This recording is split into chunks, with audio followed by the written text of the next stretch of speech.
Yeah, here we are.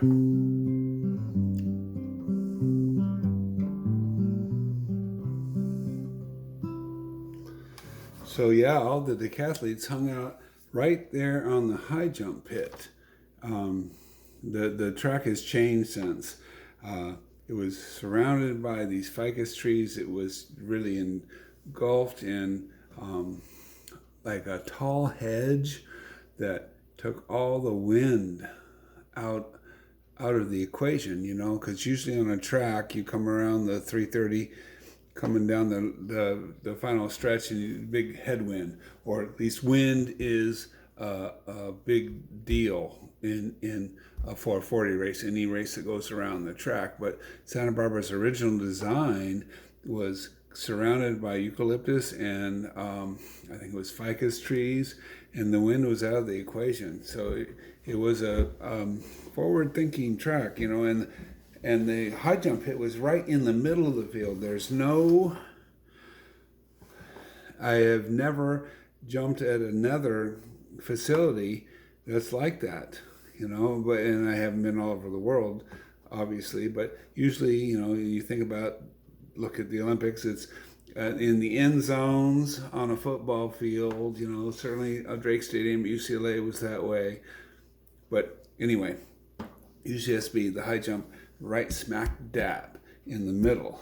And the discus ring, then the javelin runway, then the shot put ring, then the long jump runway, and then the pole vault pit, and that's all the decathletes that do that. That's their events, and so they all hung out on the high jump pit, and that's how I knew Wango. Now, Wango got his name because the Wiz, who was also a decathlete,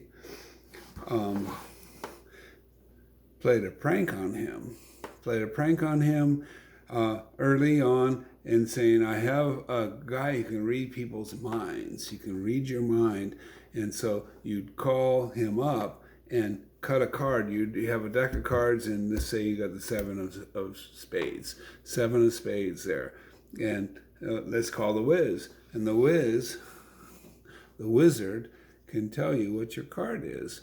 And so Dave Dixon was his name. He'd call his brother, who was in on the scheme, and tell him, hey, Wiz, I have my buddy Wango here, John Lawrence, and he wants you to read his mind. Tell him what card he's looking at. Now he's looking at the seven of spades. And so his brother on the other end was in on it, and he would say spades, hearts, diamonds, clubs.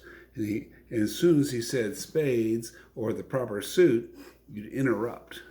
And then he would say ace, 2, 3, 4. And so meanwhile, Dave Dixon, the Wiz, is on this, and as soon as it gets to the 7, he interrupts. He says, oh, great, can you tell my friend his card? So now he knows it's the 7 of spades. And that's how he became the Wiz. Well, the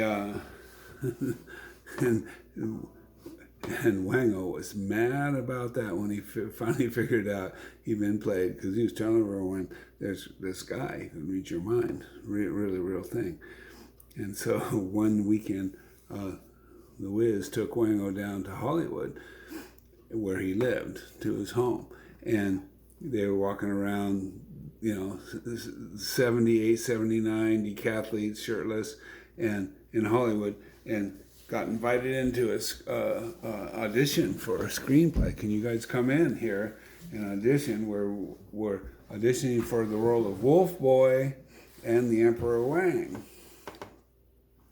And so they went in and they auditioned, and nothing became of it. But the Wiz, Dave Dixon, went back and found the secretary in the studio, got some letterhead, and faked up a callback for Wango, John Lawrence, our roommate, and said, hey, we're interested in you. Can you learn these lines? Learn these lines, and we'll tell you when you're supposed to come back. So Wolf Boy and the Emperor Wang.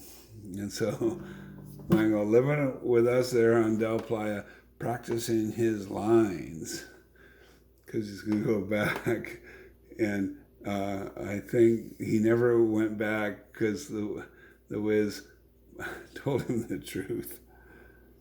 But anyway, that's the story. It's too much to put into words. And so the Wiz, both decathletes, and Wango. And so, yeah, it's true. Anytime on Del Playa that we knew somebody had a girl in the room or up on the roof and said, hey, let's go sing. Let's sing to him. Love me tender, love me true, take me to your heart, for it's there that I belong and will never part. Love me tender, love me true, all my dreams fulfill.